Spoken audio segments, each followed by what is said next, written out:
Yo guys, what is going on? It is Invin here, and today what I'm going to be bringing to you guys is a kind of basic overview and breakdown of the brand new Ennead expedition. It's going to be almost like a quick start guide to the expedition in terms of what you can expect, what we see in there, and kind of my initial first impressions and reaction to it.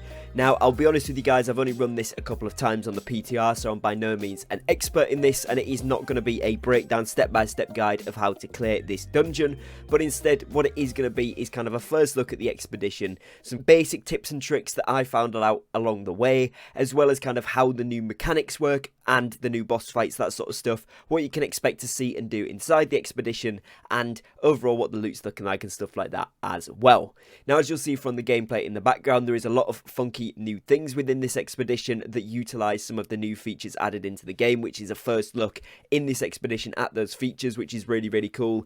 And it's pretty challenging, although it's, recommended for an endgame expedition, similarly to Heart of the Tempest. This one is pretty challenging. Now, Barnacles and Black Powder was challenging within its own right, but this one takes it up just that extra notch. In the PTR here, I am playing 600 gear score, as I would assume most of my team are. Maybe some of them are at 625, as you can upgrade your gear with the Umbral Shards you're given. So anywhere between 600 and 625, but you start at 600, so that's the minimum you'll be seeing. And as you can see, there is points where we do go down, there is points where we take a lot of damage. So this is a challenge first and foremost, which I think is a good thing from an expedition. Now, overall, is it fun? Yes, it is. It's one of the most fun expeditions I've played. Again, New World never seemed to fail to hit the mark with things like the design of the levels, the mobs, the architecture. All works really well within the theme of the Egyptian and the Roman with the corrupted element to them. And this one, again, is falling into that same category of really fun, really engaging, and just enough different stuff to make it something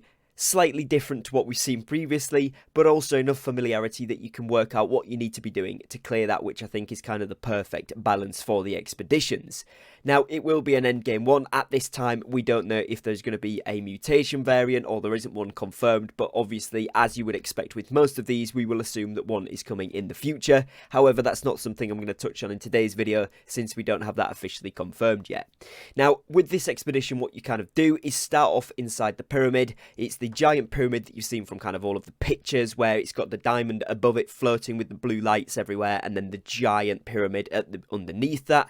It is very cool looking inside. Like I said, aesthetically, architecture wise, very cool, and some unique mobs, some similar ones to what we've seen before. Obviously it makes sense with the ancients, but there is also some brand new stuff in here and new mechanics which do make it more challenging. So you'll make your way through the holes, essentially what you've got to do in the first area, and fair warning for this, it is going to continue to be kind of a general synopsis of what you're doing in the expedition, so if you don't want it spoiling, maybe come back to this video once it's launched on the live servers. But essentially what you're going to be doing is going around the holes. You can take different pathways, different routes, whatever you want to do, and you've got to find your way to these giant seals upon the wall, where there'll be kind of a mini boss fight, or almost like a big tough enemy, or a room full of enemies that you've got to clear. You've got to then break the seal or activate the seal on the walls. Sometimes there's a chest in the room as well. You'll need to activate these to progress to the next area. Now, as you're going around, you'll see there's tons of the new features. So one of these examples is the wardens, where they have a kind of a circular radius around them on the floor, and they'll be patrolling up and down the corridors around the expedition. If you do go inside these, they will target whoever is in them, beep them, and put a laser on them, and essentially then that will spawn a mob. So obviously, again, looking forward towards mutations with this, you're going to want to avoid those as much as possible, but also in the regular runs, these mobs can end up adding up to the mobs that are already in the rooms or corridors that you're in, and it tends to be a pretty tricky fight, as you might see from some of the gameplay here as well. We actually went into one of the mini bosses that is in the hallways, and then we spawned a few extra ones, and then we ended up pulling a few extra mobs again, and it was pretty tricky. There was a lot of stuff going on, a lot of things needed to be killed at once. Luckily, like I said, we are in 600 gear score stuff, and we were testing out the greatsword, things like that, blunderbuss, so we had enough damage to actually take all these mobs out. But you can see how it'll add up pretty quickly, and if you are playing this again in the future on a mutation, That could be the difference between clearing the run in time or not, and of course maybe wiping if they have got some of those mutation elements attached to them, which of course is what we can expect to see. Now generally the flow of the dungeon is pretty cool. Like I said, you can choose different pathways if you want to go in a certain direction or a different one the next time you do it. You can, as long as you kind of hit all of those markers and clear all the seals. You will then progress to the first boss area, which is Kepri. Now he's got a few different moves that you'll see throughout some of the gameplay. One is kind of a seat slam where he jumps down into the floor and then splits the floor, which raises it up. Very cool animation, does a ton of damage. He then also summons these fiery laser rocks into the sky that will track the player, and essentially during this, what you've got to do is keep moving around, because when the lasers actually hit you, they're just a little bit slower than movement speed, so if you keep moving around doing damage, you'll be absolutely fine. However, if you do stand still, for example, tanks or casters, especially, or even melee DPS, this can be a little bit tricky, so you've got to keep moving or standing a healing circle and hope that it doesn't tick you for too much damage, but my advice is to keep moving with that one. And then the other ability that he does a lot is summon these big sun or fire portals on the floor, big circles, and what they will do is add stacks of burning to you, so again, you will take a lot of damage over time. Again, the best advice is move out of the way of these are actually static, so once they go down, you can move out of the way. You do get the lasers at the same time though, which makes it a little trickier, and of course try and get yourself inside a healing portal. Then the rest of it is just doing damage and trying to avoid the attacks that he does, basic attacks, things like lunges, swipes. And that one is a really, really fun boss fight, a very cool arena, but more importantly, very cool boss mechanics with something unique that we haven't seen before, which I think is fantastic. Now we'll move swiftly onwards towards the next boss here that you'll see. Again, we do a little bit more of the kind of clearing things, clearing seals, opening seals, breaking seals, that sort of stuff, which goes in with the storyline and the lore of the Brimstone Sands area, which I'm not going to go into too much in this video because I don't want to spoil too much for you, but essentially it does make a lot of sense once you've played through the story missions, which is really nice to see it tying into the lore and the habitat that we're in, which is fantastic. So then you go on to the second boss here, which is kind of a Roman legionary type boss. You've got him and he'll spawn in the extra adds, if you want to call them, or additional mobs that will essentially do damage to you. Every time you kill them, he respawns more, and throughout the battle, he will do various different attacks. He'll do spear chucks, he'll do swipe attacks, push attacks, all that good stuff, and he does do a lot of damage. As well as this, you might need an off-tank or a melee DPS to kind of take the adds out of the way, because some of them have a lot of AoE damage and stack-up damage, and when you've got all these mobs on top of each other, it can be a little bit challenging. So similarly to the Dynasty fight with the two tigers, you sometimes want to separate these mobs out, so maybe having a heavy melee DPS or even an off-tank, which is something the devs talked about in their update video in relation to the Greatsword, could be a potential strategy for this fight. However, that role isn't necessarily needed for the rest of the expedition, so it might be something that we work on and tweak. Like I said, I've only played through this a couple of times, so by no means an expert on the strategy yet. It's more of just an overview of what we'll experience. Now we then go on to the final area. This expedition is kind of separated into 3 zones, where when you kill a boss, you kind of go to the next one, teleport across, and you're continuing to break and activate these seals. You will then do this a little extra time, killing a few more mobs, a couple of named mobs on the way as well, some mini bosses, that sort of stuff, and you'll work your way towards the final boss fight. Now this boss fight is very challenging indeed. You'll first fight one of the bosses, and then the second one jumps in once you think you've killed it, and then you've got to fight both of them at once.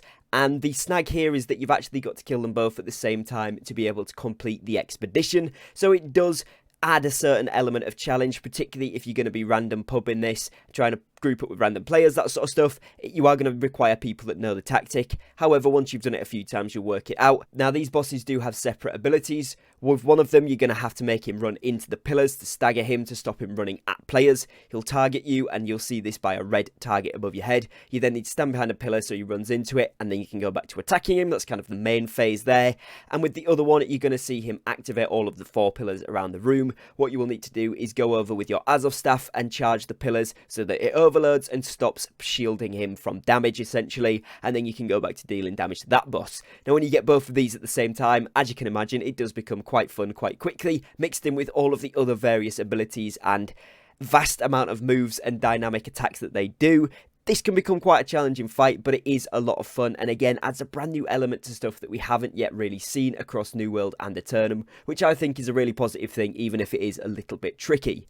So overall, it's a very challenging dungeon, an expedition. However, it is a lot of fun. The architecture's fun, the lore fits in with the story, and the rewards that you get from this can be very cool. There's things like armor, which has acid resistance on. So for anyone that isn't aware, you will need to be able to get brimstone from areas around the Brimstone Sands map, which is essentially what gives you sulfur. Now, this is only accessible through areas that have kind of water pools around them, or what looks like water pools, but it's actually acid pools. So you will need a bit of acid resistance. You can get things like tinctures, and you can also avoid this. You can kind of dodge around it, so it's not essential, but it will make gathering these resources a lot quicker, and that is going to be needed for things like your heart runes and also your rune glass gems. So you can see how this all slots together nicely, and that's something which I was really keen on when playing in the PTR, is seeing that actually the features complement each other and they're not just in there, and it's kind of a thing you've got to do to time gate stuff. It's more of a case of if you complete this and you get that set of armor with it on, it's going to make it more convenient to farm, which is nice if you want to do that. Now, I would imagine there is certain elite areas that also implement this acid protection and other stuff potentially in the future, but right now I think farming is going to be the thing people focus on when the update first drops, and this is one of the easiest ways to get some of that armor, as well as obviously creating the replicas yourself. Now, there is some other really good drops as well. There is a new feature in this update where when you get a named drop or a special name drop, it will tell you that it is an epic or legendary weapon, and it will tell you it's a name drop on it, so you know that that is something that if you've got at 590 or above as a drop, you can upgrade to 600. You will get that third perk on there once you do that, and it just gives you that little bit of extra excitement. There is some really cool ones. Again, I'm not going to go into that too much in today's video, but it is something I am going to cover here in the short-term future on the channel. So if you do want to see that, make sure you're subscribing down below, because I'm going to cover the new loot, and there is some really good stuff. So overall, it does make the expedition worth it, which I think is a massive positive, especially for endgame players. It's going to be something new that they're actually going to want to grind for, which is brilliant news. So overall, yeah, it's a really good expedition, very challenging, but it is something I've thoroughly enjoyed. Like I said, I've only played through a couple of times at the moment, so I'll make a video in the future once I kind of nail down the tactics and things you can expect from each boss fight. If that is something you guys would be interested in, do let me know in the comments if it is. But other than that, hopefully if you do get the chance to check this out on the PTR, let me know your thoughts on it down below. And if you're waiting for it on full release, hopefully this gives you a nice little taste of what you can expect and whether it is actually going to be fun. My opinion is, yeah, I think this is a really good expedition, and it adds nicely to the roster we can expect to see, and hopefully at some point we'll get those mutated expeditions added into it as well. Other than that, guys, that is going to be it for today's video, so hopefully you have enjoyed. If you have, be sure to leave a like and subscribe down below, and I'll catch you again very shortly on a brand new upload. Take care and peace.